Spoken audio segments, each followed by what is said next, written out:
सास को गूंगा बनाने की दवाई। सुनंदा अपने पिता की इकलौती बेटी थी। नाम के मुताबिक देखने में भी बहुत सुंदर थी। जब वह अपने ससुराल गई तो उसे उसके मुताबिक ही सब कुछ मिला। किंतु आजकल की लड़कियों को अधिक टोकना, समझाना, अपने मन के मुताबिक चलाना सासू माँ को अब कहाँ रह गया है। एक कहावत तो आपने सुनी ही होगी, जो किया बहू से टकरार, खो दिया उसने बेटे का प्यार। इस कहानी के मुताबिक सुनंदा की सास सुनंदा को हमेशा समझाती, बहू ऐसा करो, ऐसा ना करो। नई नवेली बहू को थोड़े ही दिनों में अपनी सासू माँ से चिढ़ पैदा होने लगी। इस प्रकार ये सिलसिला आगे की ओर बढ़ता गया। एक दिन सुनंदा के घर कुछ मेहमान आने वाले थे। सासू माँ बोली, बहू आज कुछ अच्छी अच्छी व्यंजन बनाओ और मेहमानों के लिए चाय नाश्ते का इंतजाम भी अच्छी तरह से होना चाहिए। बस अब क्या था, इतना सुनते ही सुनंदा गुस्से से लाल हो गई। उसने जल भुनकर उस दिन तो काम किया, लेकिन उस दिन के बाद सुनंदा ने चाल चलना शुरू कर दिया। सास जैसा कहती वे ठीक उसके विपरीत करती। सास ने भी पुरानी कहावत के मुताबिक बहू को उसके माता पिता को गाली देना, उसे कोसना और बड़बड़ाना शुरू कर दिया। दोनों सास बहू में आनाकानी हमेशा चलती रहती थी। एक दिन सुनंदा अपने पिता के घर रोती पीटती पहुंच गई। वह अपने पिता से बोली, पिताजी आप तो डॉक्टर हो, मुझे कुछ ऐसी दवा दीजिए जिसे खिलाकर वह बुढ़िया गूंगी हो जाए, क्योंकि वह मुझे गंदी गंदी गालियां देती है।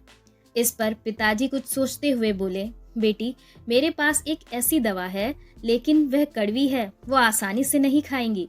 इसलिए मैंने एक युक्ति सोची है। तुम हर रोज 1 महीने तक यह दवा अपनी सास को खाने में मिलाकर खिलाती रहना। ठीक 1 महीने में वह पूरी तरह गूंगी हो जाएंगी। लेकिन हाँ, ये दवा थोड़ी कड़वी है, इसलिए तुम खाना इतने प्यार से खिलाना कि उसे पता ही ना चले। दवा लेकर सुनंदा खुशी खुशी अपने घर आई और पिता के कहे मुताबिक अपना काम शुरू कर दिया। अब सास जो भी कहती उसे वह मानती और उलटकर जवाब भी नहीं देती, क्योंकि वह जानती थी कि बुढ़िया तो अब महीने भर में गूंगी होने वाली है। बोल ले जितना बोलना है, उसके बाद वह चैन से रहेगी। अब हर रोज वह प्यार से चुटकी भर दवा खाने में मिलाकर प्यार से माँ जी को देती थी। माँ भी समझती शायद इसके माता पिता ने इसे समझाया बुझाया है, इसलिए यह लड़ना झगड़ना बंद कर दिया है। अब माँ जी भी बहू की खूब प्रसन्नता किया करती थी और बहू भी प्रसन्नता सुनकर प्यारी बातें किया करती थी। अगर बहू से कुछ गलती हो भी जाती थी तो भी वे कुछ नहीं कहती थी। इस प्रकार महीना आते आते दोनों सास बहू में इतना प्यार बढ़ गया कि बहू अब अपनी सास की आवाज को खोना नहीं चाहती थी। एक दिन फिर उसी प्रकार सुनंदा रोती पीटती अपने पिता के पास पहुंची। पिताजी बोले, अब क्या हुआ? सुनंदा बोली, पिताजी अब क्या होगा, मेरी सास बहुत अच्छी हैं, मैं उनकी आवाज को खोना नहीं चाहती, वे मुझसे प्यार से बातें करती हैं। अब मुझे कोई ऐसी दवा दीजिए जो कि मेरी माँ जी को दी हुई दवाई के असर का काट हो सके और वे गूंगी ना हो पाए। इस पर पिताजी हंसते हुए बोले, बेटी तुम रोना धोना बंद करो और खुशी से रहो। जो दवा मैंने तुम्हें दी है वह कोई दवाई नहीं थी, वह रिश्तों में घुली कड़वाहट उतारने की तरकीब थी। अगर मैंने ऐसा नहीं किया होता तो तुम शायद आज सुधरी नहीं होती। बेटी इसी प्रकार यदि तुम अपनी सास के साथ अच्छे से रहोगी तो वह भी तुम्हें अपनी बेटी के समान प्यार करेंगी। अब सुनंदा को सारी बातें समझ में आ गई थी।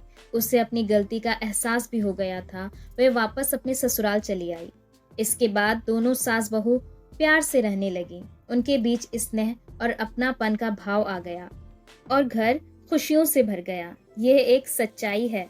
अगर बहू अपने सास का प्यार पाना चाहती है तो उसे भी अपने सास को स्नेह देना होगा। जिस घर में सास बहू में स्नेह होता है वहाँ हमेशा खुशियाँ आती हैं। धन्यवाद। अगर आपको ये कहानी पसंद आई है तो like, share, comment and subscribe करना ना भूलें। Thanks for watching.